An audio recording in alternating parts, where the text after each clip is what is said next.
17,000 17,000 से 20,000 करोड़ का लोड दे दो। आपका बजट में कितना परसेंटेज है? वो 4% आएगा। इतना बड़ा मंत्रालय है, 5,25,000 करोड़ का आपका बजट है, उसमें आपको 17,000 20,000 करोड़ देने में क्या दुनिया नीचे गिरेगा? गवर्नमेंट ऑफ इंडिया नीचे गिरेगा? नहीं गिरेगा। आपका टोटल बजट में केवल 4% है, उतना भी आप हमको नहीं देगा। उसका मतलब आपका उद्देश्य क्या है? आपने बड़ा बड़ा लेक्चर बोला कॉर्पोरेशन करने का समय, कॉर्पोरेशन आने में फैक्ट्री डेवलप होगा, फैक्ट्री में नया नया काम आएगा, किधर आ रहा है? यही मेजर सवाल है कॉमरेड्स हम लोग का सामने। तो आप लोग का प्रेशर का वजह से, आपका फेडरेशन का दबाव का वजह से अभी 20 तारीख रक्षा मंत्री ने बुला के डिस्कस किया, बातचीत किया सीएमडी से। हम अभी सीएमडी से मिलके आ रहा है, अभी बोल रहा है लोड आएगा, ओईएफ के लिए बहुत 10th का ऑर्डर आने वाला है, लेकिन तो आना चाहिए ना। तब तक कागज में नहीं आएगा, बोलने में कैसे होगा? इसीलिए हम लोग का तो सबसे बड़ा मुद्दा है लोड। उसके लिए एडीएफ बहुत लड़ाई में है, संघर्ष में है। दूसरा, हमारा स्टेटस क्या होगा सितंबर के बाद? हम क्या सरकार कर्मचारी में रहेगा नहीं रहेगा?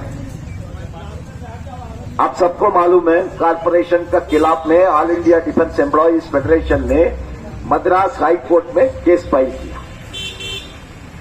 उस केस में कॉर्पोरेशन का डिसीजन के खिलाफ में हमने 1000 मुद्दा रखा है। उतना बोलने का समय नहीं है, एक ही विषय बोलना चाहता हूं। हमने उनको ये सवाल पूछा, हमारा अपॉइंटमेंट ऑर्डर आप देखो, आप सबका घर में अपॉइंटमेंट ऑर्डर है।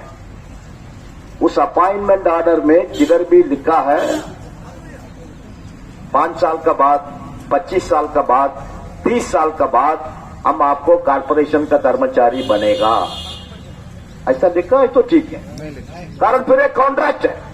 अपॉइंटमेंट ऑर्डर का मतलब क्या है? प्रेसिडेंट ऑफ इंडिया और आपका बीच में एक एग्रीमेंट, उसी को ही अपॉइंटमेंट ऑर्डर बोलता है। उसमें लिखा है ना, आपका 2 बीवी नहीं होना चाहिए, आपको वो नहीं होना चाहिए, वो सब कंडीशन है ना। अभी नया लड़का का अपॉइंटमेंट ऑर्डर में वो भी लिखा है तुमको एनपीएस में आना पड़ेगा। उसमें किधर भी लिखा है हम आपको कॉर्पोरेशन का कर्मचारी बनेगा। यही सवाल हम लोग ने हाईकोर्ट में रेज किया। हमने हाईकोर्ट में ये भी बोला, हमारा तुम्हारा ही सरकार में प्रसार भारती का उदाहरण है, उसी तरीके से हमको भी एक नोटिफिकेशन इश्यू करो।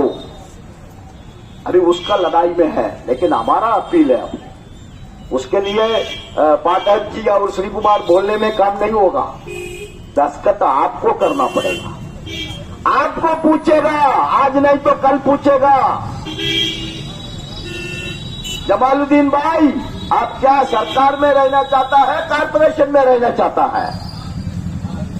कॉर्पोरेशन में जाएगा आप तो सत्यानाश, कॉर्पोरेशन में जाएगा तो सब सत्यानाश। आज क्या बेनिफिट मिल रहा है? कुछ भी नहीं मिलेगा आपको। इसीलिए आपको लिख के देना पड़ेगा, हम आपका कॉर्पोरेशन में नहीं आएंगे बाबा, हम सरकार कर्मचारी से भर्ती हुआ, हम सरकार कर्मचारी से ही रिटायर करने जाएंगे। वो आपको लिख के देना है, वो लिख के आप देगा तो सरकार का सामने दूसरा कोई अल्टरनेटिव नहीं रहेगा, आपको सरकार कर्मचारी से ही रखना पड़ेगा। लेकिन वो आपका हाथ में है, हम आपके लिए फाइट कर सकता है, हम कोर्ट में फाइट कर रहा, सरकार से ही फाइट कर रहा, लेकिन दस्तखत हम नहीं कर सकता, आपको ही करना है। तो इसीलिए उसमें बहुत विजिलेंट रहना पड़ेगा, आपको बहुत होशियार रहना पड़ेगा, छोड़ना नहीं है। ये नंबर 2। Number 3, NPS. परसों दिल्ली में अधिवेशन हुआ, अभी तक एआईडीएफ फाइट कर रहा था अकेला। हम दिल्ली में 5000 डिफेंस कर्मचारी को मोबिलाइज किया एनपीएस के खिलाफ में। हमने सरकार को मेमोरेंडम दिया, उसमें हमने रखा है एनपीएस में 2000 रुपये पेंशन मिलता है, लेकिन उसी आदमी पुराना पेंशन में रिटायर हो गया तो उसको 15,000, 20,000, 30,000 तक पेंशन मिलता। साल में 2 डीए मिलेगा, 40% कम्यूटेशन कर सकता, 15 साल के बाद वो वापस मिलेगा, 80 उम्र के बाद 20% पेंशन बढ़ेगा। ये सब कोई सुविधा एनपीएस में नहीं है, इसलिए एनपीएस को खत्म करना है।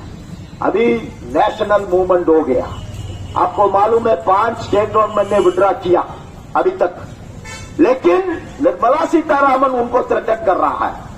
ठीक है, तुम पुराना पेंशन में गया, वो तुम्हारा मर्जी है, लेकिन तुमने कितना पैसा डिपॉजिट किया पीएफआरडीओ में, तुमको वापस नहीं मिलेगा। इतना घमंड, तुम्हारा पास इतना पावर है। उधर कर्मचारी का पैसा भी है, सरकार स्टेट गवर्नमेंट का पैसा भी है, वो वापस जा रहा है एनपीएस से, आपको देना पड़ेगा उनको वो पैसा, लेकिन उसको थ्रेटन कर रहा है। अभी देखिए, अभी हम देख रहा था आज का न्यूज़पेपर में, महाराष्ट्र में उधर का वर्कर झगड़ा कर, अभी हमने टीसीएल का सीएमडी से बात करके सीधा इधर आ चुका है। दोनों सीएमडी को मिला, टीएल का भी सीएमडी को मिला, आपका सीएमडी को भी मिला। हम लोग का सामने अभी टीसीएल का सामने मुद्दा क्या है? टीसीएल का सामने 4 फैक्ट्री है। आपका फैक्ट्री है, हसरतपुर है, शाहजहानपुर है, ओसीएफ आवड़ी है, 4 फैक्ट्री है। इस 4 फैक्ट्री में अगला साल क्या वर्कलोड है, यही सवाल है। वर्कलोड देने के लिए सरकार तैयार नहीं है। वर्कलोड नहीं तो क्या होने वाला है? ये तो कोई तहसीलदार ऑफिस नहीं है, कलेक्टर ऑफिस नहीं है, बैंक नहीं है, ये तो फैक्ट्री है, इंडस्ट्री है। फैक्ट्री रहने के लिए, फैक्ट्री का कर्मचारी सुरक्षित रहने के लिए फैक्ट्री को काम चाहिए। हम सुबह ओपीएफ के गेट में भी वही बोला, ये कानपुर, हम 40 साल से कानपुर आ रहा है, जा रहा है। 40 साल का पहले इस कानपुर में कितना इंडस्ट्री था, कितना टेक्सटाइल मिल था, कितना लेदर इंडस्ट्री था। आज कानपुर का परिस्थिति क्या है? कितना इंडस्ट्री बचा है? सरकार का फैक्ट्री था, इसलिए हमारा 5 ऑर्डिनेंस फैक्ट्री कानपुर में बचा है, लेकिन उसका ऊपर भी अभी अटैक कॉर्पोरेशन का नाम पर आ चुका है। सरकार ने कॉर्पोरेट करने का समय ही राजनाथ सिंह ने बोला, हम इस ऑर्डिनेंस फैक्ट्रीज को कॉर्पोरेशन का बाद हैंड होल्डिंग करेंगे। अंग्रेजी में हैंड होल्डिंग, हैंड होल्डिंग का मतलब क्या है? एक छोटा बच्चा है, उसको उसका पिताजी माताजी क्या करता है? उसको हाथ में पकड़ के रास्ता में जाता है, उसको बोलता है हैंड होल्डिंग, मतलब सपोर्ट। हम हैंड होल्डिंग करेंगे, हम फाइनेंशियल सपोर्ट करेंगे, हम नॉन फाइनेंशियल सपोर्ट करेंगे, लेकिन ये सब कागज में है। लोड देने के लिए तैयार नहीं है। लोड है तो इंडस्ट्री क्या होगा? सिक इंडस्ट्री बनेगा। सिक इंडस्ट्री बनेगा तो बंद हो जाएगा। कैसे कानपुर में इंडस्ट्री बंद हो गया, ऐसा ही हालत हम लोग को भी आने वाला है। इसीलिए फेडरेशन ने वर्कलोड को लेकर बहुत बड़ा लड़ाई सरकार से चल रहा है। आप सबको मालूम है, फेडरेशन का सर्कुलर आपका सामने आता है।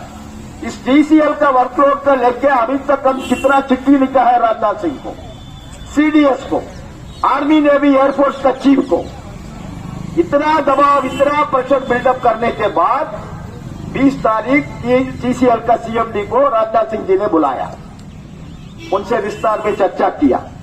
उन्होंने भी स्पष्ट बोल दिया, साहब हमारा पास कोई काम नहीं है, आप हमको काम नहीं दे रहा है।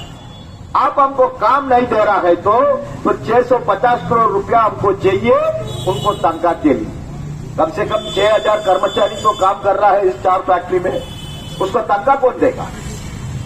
हम तो टीसीएल का कर्मचारी नहीं है, हम गवर्नमेंट ऑफ इंडिया का कर्मचारी है, हम मिनिस्ट्री ऑफ डिफेंस का डिफेंस सिविलियन एम्प्लॉई है।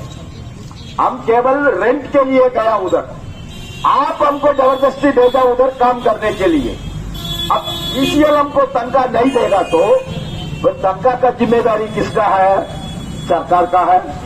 तो उसके लिए सरकार 600-700 करोड़ पैसा तो देना ही पड़ेगा, कारण साल में सबको एक इंक्रीमेंट मिलता है उसका खर्चा, और 2 डीए आता है उसका खर्चा, 100-150 लोग को मिनिमम प्रमोशन मिलता है उसके लिए एक इंक्रीमेंट का खर्चा, एलटीसी का खर्चा, medical reimbursement, children education allowance, ये सब किधर से आएगा?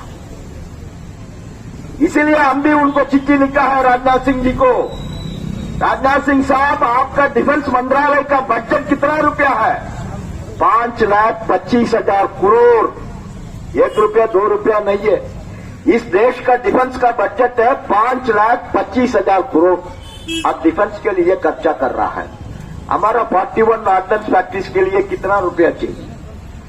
हमको आपका एक नया पैसा भी नहीं चाहिए। 17,000 करोड़ से लेकर 20,000 करोड़ तक हमको लोन दे दो, हम आपको वापस देंगे। एक नया पैसा भी आपका फ्री हमको नहीं चाहिए। आपका 5,25,000